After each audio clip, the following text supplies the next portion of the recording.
राजीव रोनित को फोन करता है।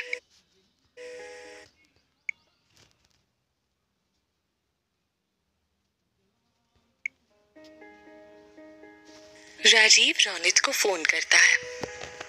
बड़े भाई आप? रोनित कहता है।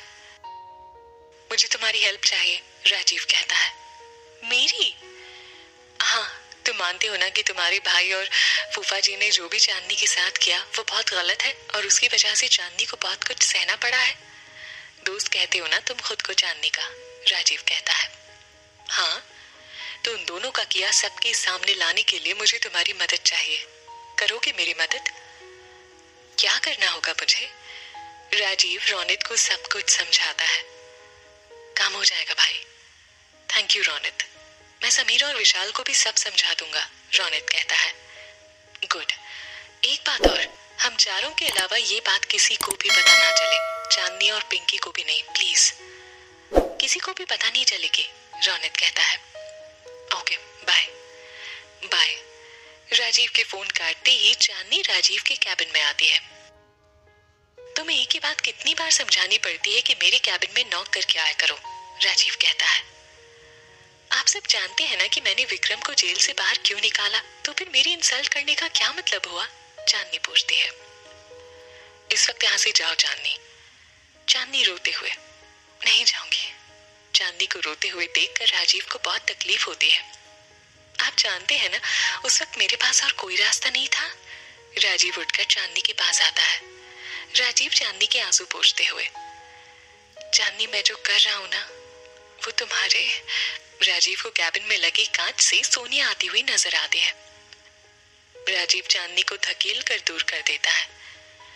तुम्हें एक बार में बात समझ नहीं आती क्या? जाओ यहाँ से। राजीव चांदनी का हाथ पकड़कर उसे कैबिन से बाहर निकाल देता है। क्या हुआ राजीव? सोनिया पूछती है। कुछ नहीं सोनिया, तुम चलो। विक्रम और भाटिया सर हमारा कॉन्फ्रेंस रूम में वेट कर रहे होंगे, राजीव कहता है। ठीक है, चलो। दोनों चले जाते हैं। चांदनी वहीं खड़ी राजीव को देखती रहती है। रोनित और विशाल कॉलेज जाकर उन दोनों लड़कों के बारे में पता करते हैं।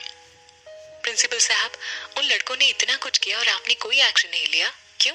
रोनित पूछता है। मैं तो उन्हें पुलिस में देना चाहता था, पर भाटिया सर ने कहा कि उन लड़कों से अनजाने में गलती हो गई है। अगर हम उन्हें पुलिस में देते हैं तो उनका पूरा फ्यूचर बर्बाद हो जाएगा। और फिर उन लड़कों ने खुद ही आकर माफी मांगी थी और अपना गुनाह कबूल किया था, प्रिंसिपल कहते हैं।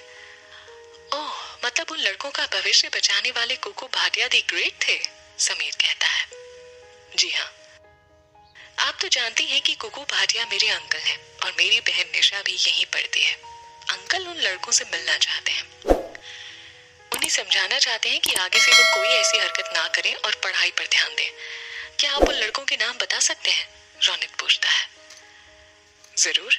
एक का नाम रॉकी सिंह है और दूसरे का नाम रंजीत ठाकुर, फाइनल ईयर के स्टूडेंट्स हैं। रॉकी, ये नाम कहीं तो सुना है।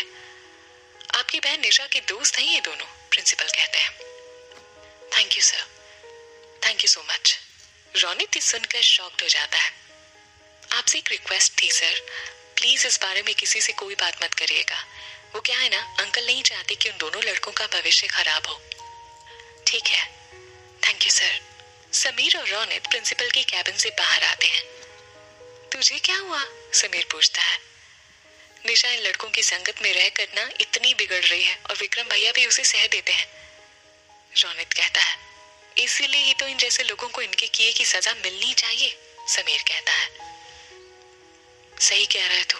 अभी तक मैं यही सोच रहा था कि क्या मैं सही कर रहा हूँ, कहीं मेरी वजह से बुआ को कोई तकलीफ ना पहुंचे, पर अब मुझे भी लगता है कि इन्हें सजा मिलनी चाहिए, रोनित कहता है। अब चल उन दोनों लड़कों की क्लास लेते हैं, समीर कहता है।